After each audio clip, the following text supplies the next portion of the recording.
Nierenberg and Mattei conducted the first experiment that determined that specific RNA sequences coded for a specific amino acid. In this example, I'll be using uracil to describe the experiment.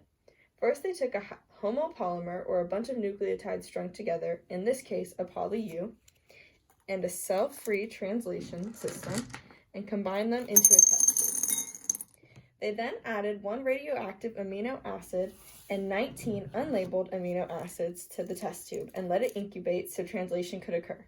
Since they only added one radioactive amino acid at a time, they had to repeat the test 20 times to test each amino acid.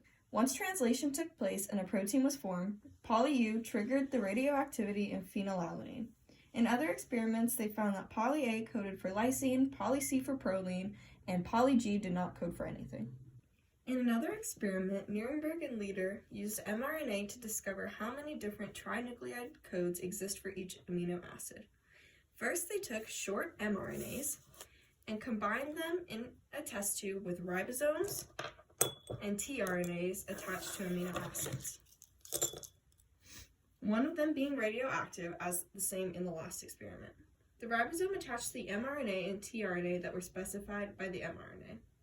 It was then filtered through a trinuclease filter, which would allow unbound tRNAs to pass through and the bound amino acid to lay on top of the filter and examine to see if radioactivity is present. The UAU bound to the ribosome and tRNA sequence that was attached to tyrosine, since it displayed radioactivity and did not fall through the filter. Through these experiments, they were able to identify the other 61 codons that are on the codon dictionary that we have all seen and used before.